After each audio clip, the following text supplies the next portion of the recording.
Después de pedir, santificado sea tu nombre, agregamos, venga a nosotros tu reino. Atención, tu reino, el reino del Padre, no el reino mío ni el reino tuyo, el reino del Padre, que es lo mismo que decir el reino de Jesucristo. Y como Jesucristo lo dijo ante Pilato, mi reino, dice Cristo, no es de este mundo. En consecuencia, cuando pedimos, venga a nosotros tu reino, no estemos pensando, ni imaginando, ni mucho menos deseando y pidiendo ser reyes a la manera en que un rey rige hoy en este mundo, y mucho menos a la manera en que el demonio se jacta de tener poder sobre todos los reinos de este mundo, como se lo dijo expresamente en su cara a Jesús en las tentaciones en el desierto.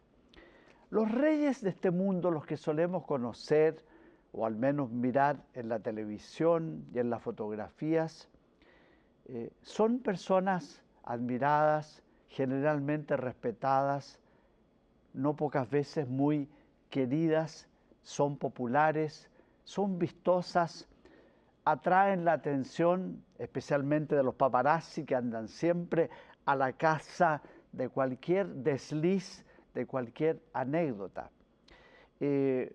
Llaman la atención por el glamour con que se visten, por las obras de beneficencia que realizan, también a veces por sus vistosas infidelidades conyugales y en algunos casos evasión de impuestos. Pero reinan,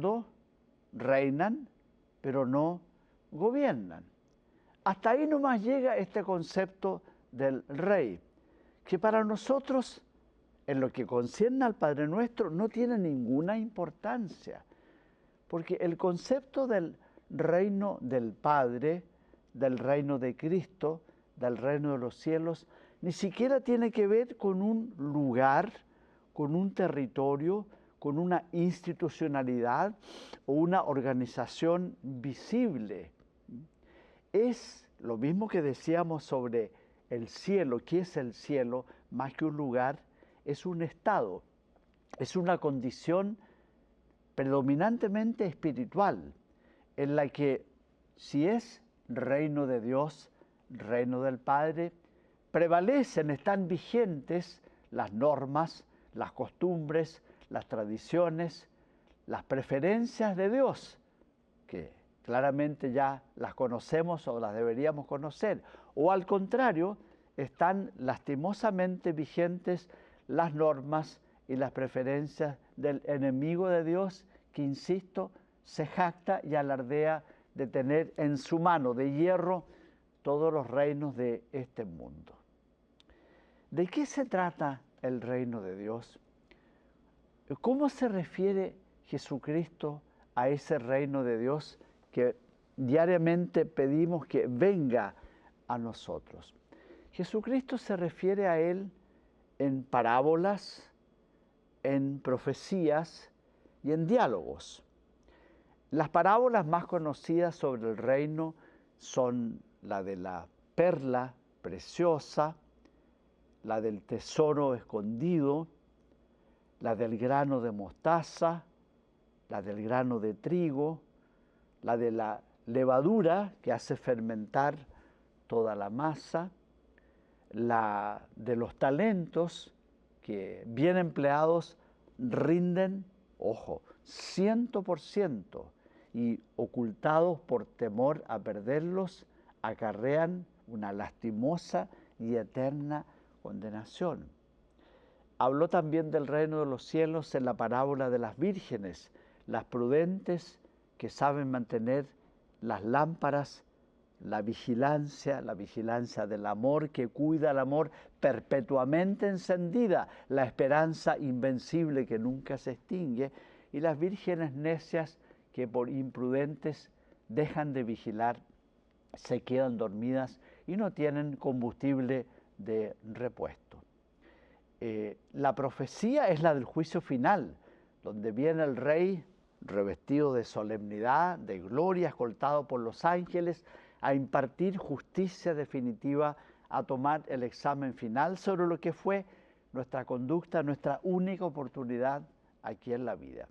Y los diálogos son los que sostuvo Jesús con Pedro cuando le prometió el primado y le entregó o le prometió entregar las llaves del reino. Los diálogos de Jesús con Poncio Pilato, cuando le pregunta expresamente, ¿tú eres rey? Sí, tú lo has dicho, yo soy rey y para eso he venido, a dar testimonio de la verdad. Pilato se encoge de hombros y dice, tan relativista, tan escéptico, ¿y qué es la verdad? Y a otra cosa mariposa. ¿Qué cosa más terrible? Un procurador, un delegado de la solemne justicia del derecho romano. ¿Y qué es la verdad? Y finalmente, los sublimes diálogos que sostiene Jesús en la cruz, especialmente con el ladrón crucificado a su derecha. Las características del reino de Dios esbozadas en las parábolas que hemos mencionado se ajustan al siguiente desarrollo. El comienzo es insignificante, tan minúsculo, tan casi imperceptible, tan carente de ostentación como un grano de mostaza. ¿Usted ha visto un grano de mostaza? Si es casi imperceptible a la vista. Y sin embargo posee una prodigiosa virtualidad, un dinamismo, una fuerza interior que lo hace crecer y crecer tan frondosamente que es el lugar preferido por las aves del cielo para hacer sus nidos y para cobijarse a su sombra y tal vez alimentarse de sus flores y de sus frutos. Así crece prodigiosamente el reino de Dios, parte de lo insignificante a los ojos del mundo. La mejor prueba de ello es lo que le aconteció a la iglesia de Cristo después de Pentecostés. Antes de Pentecostés estaba integrada por apóstoles, escogidos por Cristo, pescadores artesanales, carentes de toda influencia política, no tenían dinero, no tenían influencia, no tenían una esmerada formación. Uno de ellos incluso había sido pecador público, publicano, recaudador de impuestos.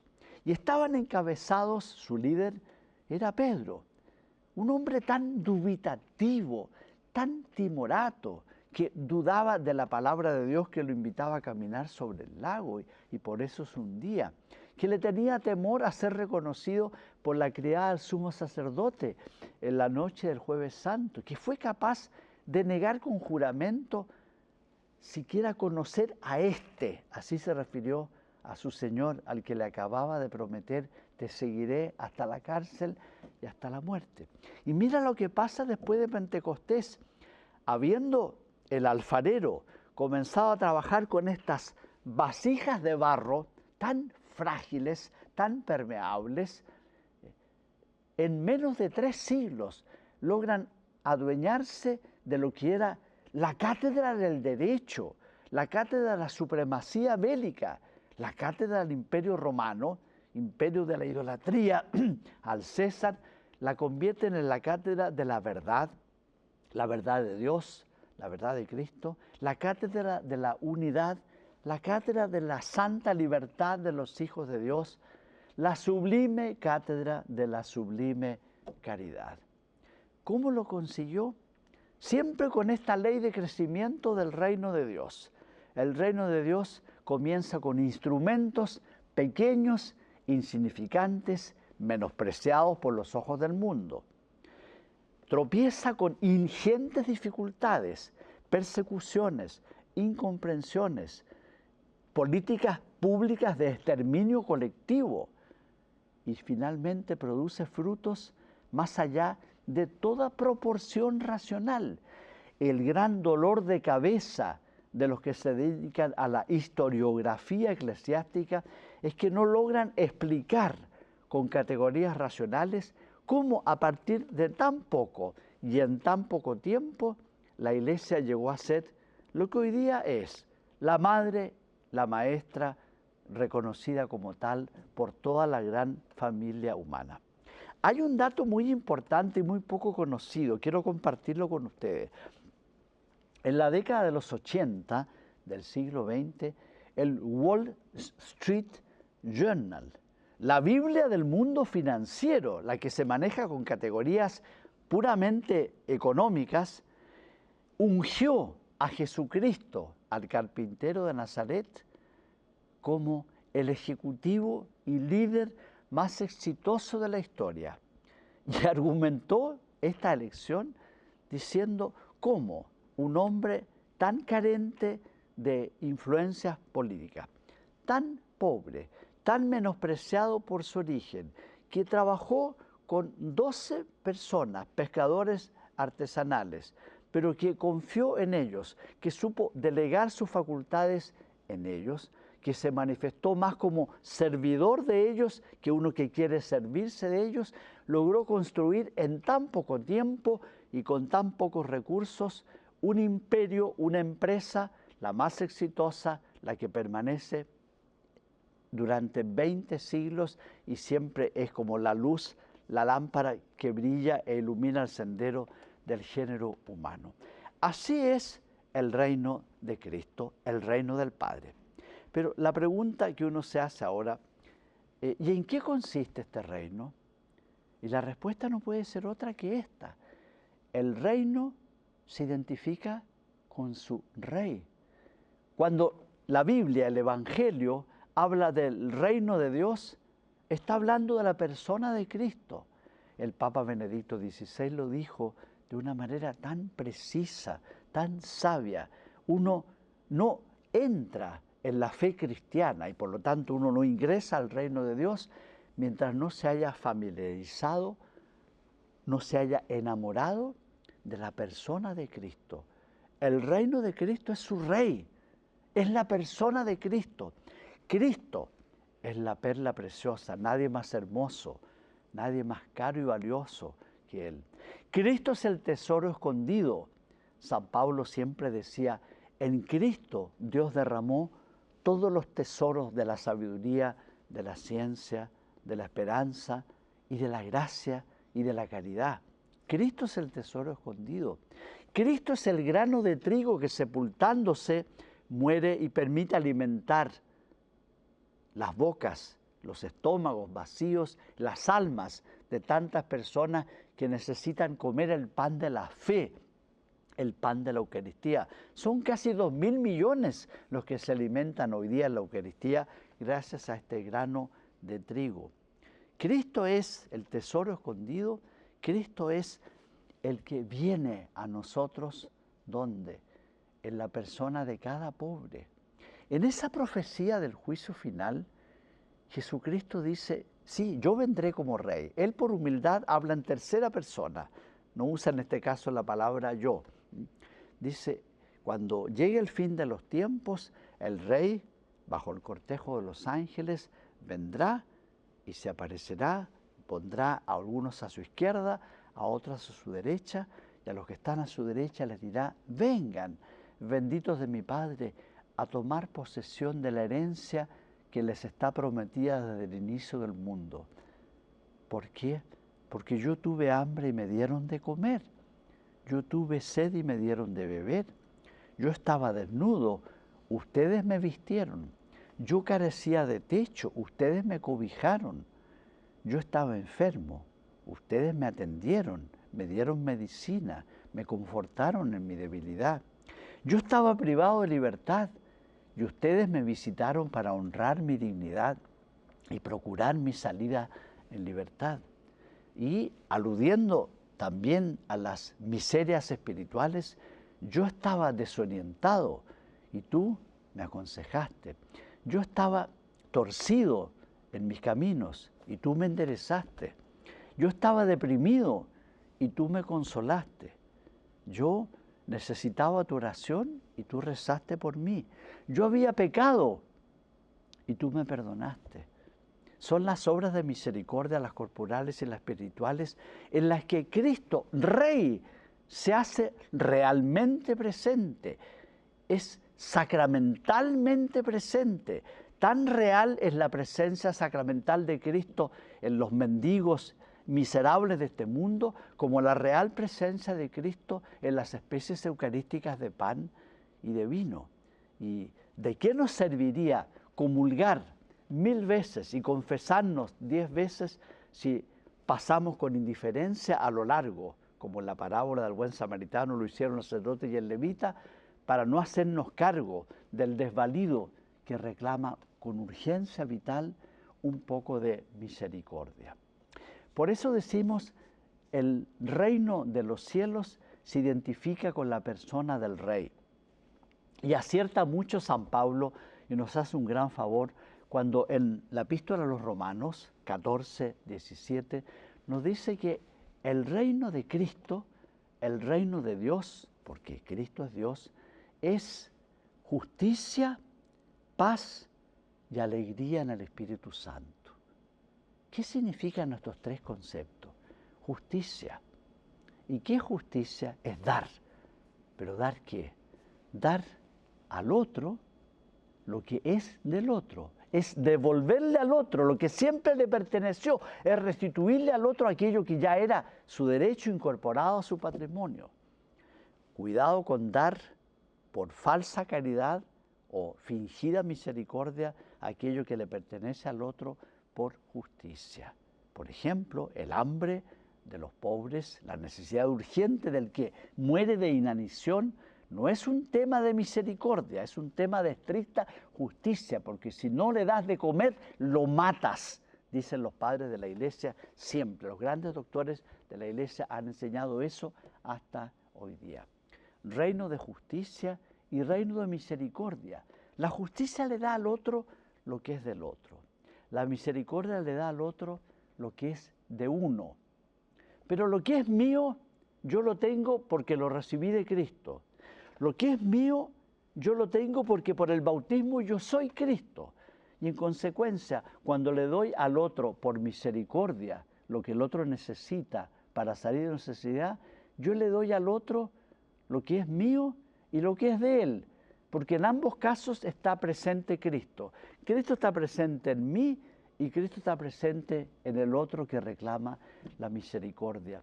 En el reino de Dios, la justicia y la misericordia exigen dar, dar, dar, dar sin medida y dar sin cesar, y dar con alegría y dar con silenciosa discreción, sin hacer alarde ni tocar las trompetas. Reino de justicia y misericordia, reino de paz. La paz es el otro nombre de la vida y por lo tanto ser ciudadano del reino de Dios, implorar la venida del reino de Dios es cuidar la vida, defender la vida, promover la vida. El evangelio de la vida es el evangelio de la paz. Y a la paz se la sirve con la humildad, con la mansedumbre, de los que no son violentos, pero que sí son valientes. No es lo mismo ser violento que ser valiente. Los más valientes son los que no necesitan recurrir a la fuerza a veces incontenible e incontrolable de las armas ofensivas, solo las defensivas en legítima defensa. ¿Y cuáles son las armas con que se defiende el reino de Dios? San Pablo las describe magistralmente en su carta a los Efesios y en su carta a los Tesalonicenses. Las armas de la verdad que se impone, no, se propone por la persuasión, nunca se impone. Las armas de la justicia, las armas de la esperanza, las armas de la espada de la palabra de Dios, las armas del yelmo de la esperanza, las armas del cinturón, las armas del calzado del evangelio de la paz que corre presuroso a dar la buena noticia que todos esperan, la noticia de la paz. ¿Y cuál es la bandera del reino de Dios? La Santa Cruz, en que el rey está coronado de espinas, es humilde y entra triunfalmente a Jerusalén a lomo de un pollino, de un humilde burrito. ¿Y cuál es el cántico de guerra, el cántico de victoria del reino de Dios? El Magnificat. ¿Y cuál es la moneda del reino de Dios? La sangre de Cristo. ¿Y cuál es nuestra tarjeta de crédito? El Señor es mi pastor, nada me habrá de faltar. Reino de justicia, reino de paz, reino de gozo o alegría en el Espíritu Santo. ¿Cuáles son las alegrías del Espíritu Santo? Son las alegrías de la luz. ¿Y cuál es la alegría de la luz? Ser silenciosa, discreta, carente de toda autorreferencia, estar allí para iluminar, para que los demás puedan ver. Ese es el gozo de la luz para los demás. ¿Cuál es el gozo del fuego? Calentar al aterido, preparar la comida, quemar, desinfectar lo inútil, congregar en el hogar, fuego de hogar, a los que están dispersos y sobre todo ser como el amor, que al igual que el fuego nunca dice basta. El fuego quiere propagarse, quiere contagiar, pero contagiar el amor, nunca la destrucción. ¿Cuáles son las alegrías del viento? Estoy hablando de los símbolos del Espíritu Santo. La alegría de ser libre, pero libre ¿para qué? Para hacer solo la voluntad de Dios. ¿Cuáles son las alegrías del agua? Alimentar, dar la vida, limpiar, purificar, fertilizar las tierras áridas.